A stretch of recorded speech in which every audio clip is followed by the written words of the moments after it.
welcome back to my film and TV channel. We're all staying safe and well. We've got a horror to look at today from Shudder. Yes, it gives me a shudder every time one of these comes out. There's been some okay ones, but been a bit of a failure at times. I think the Shudder films, haven't they? But this is an interesting one because it's critics seem to like it, the public not so much. So let's see what I thought. I sort of sit between the two. I think I'm a member of the public, but I like to criticise. So hey, there you go. Perhaps I am a critic. Who knows? We're going to look at something called The Sacrifice Game today. Please, if you're new to the channel, push that subscribe on.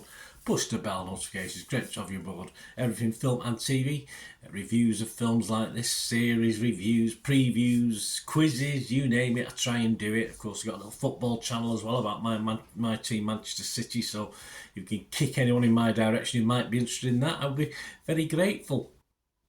And please, all your comments are very welcome. I will respond or give you a thumbs up if need be. And if you can like this vlog for me as well, that'd be much appreciated. Right, horror film, The Sacrifice Game, directed by Jen Wexler, who also co-wrote the film with Sean Redditz. It stars, not overly familiar faces to me. Mina Massoud, Olivia Scott Welch, Gus Kenworthy, Madison Baines, Derek Johns, Laurent Pitre, Chloe Levine, George Acken, and it's released on the streaming service Shudder. So if you subscribe to Shudder, or you know where you can get to watch Shudder films, check your territory wherever you are. All these scores and comments I'm going to give you now are as at the 8th of January 2024. And as I said, a bit of a split between the critics and public. Rotten Tomatoes, a 93% positivity.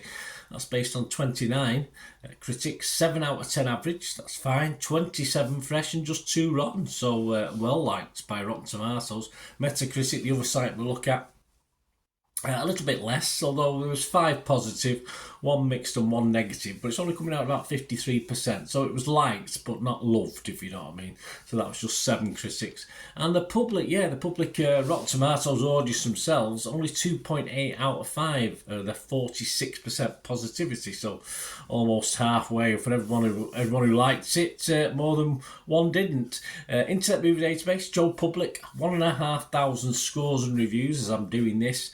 5.5 out of 10, so not a disaster. I mean, that's okay. It's just a little bit below my 6 out of 10 I like to see, but over halfway, so perhaps it's not as bad as they think. Well, brings you on to my thoughts really.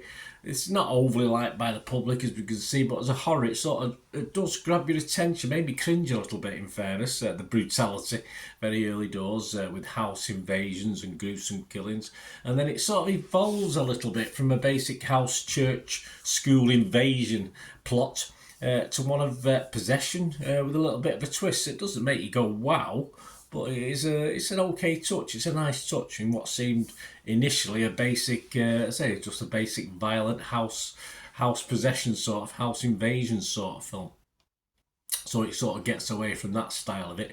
And I said it's more a slasher perhaps than a downright horror. Certainly for the first part of the film, it gets a little bit more horrified as it goes through, and I think people who enjoyed the start probably got a bit unimpressed with it. That's the problem, and perhaps people who didn't like the start so much might have enjoyed the latter parts of it. It's a bit of a mishmash as far as what we're watching with this one. It was a pretty bloody violent start, I'll give you that. But I did like the characters. I thought it was alright. I wanted some to survive, I wanted some to get killed, etc. So that's always helps when you can invest in the characters and want at least some to survive. If there's anything where you want them all to get killed, it ruins the effect really, doesn't it? So it did sort of meander though, once it got through that first 20-30 minutes, it did sort of meander through its storyline. It wasn't overly gripping at times. And as such, I can fully understand the disappointment. But I thought it was okay. It's okay Shudder effort, and that's all we can say with this. As I say, certainly if there was a top 50 of Shudder, this would probably be in the top 20 of their films, perhaps a top 10 for me. But it is a little bit disappointing at times that the Shudder movies. Of course, it will crawl over my watchable rating, this one, so I will be kind to it. I was almost going to 5.5 out of 10.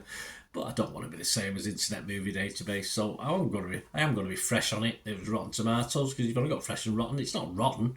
I'm going to be mixed though on Metacritic.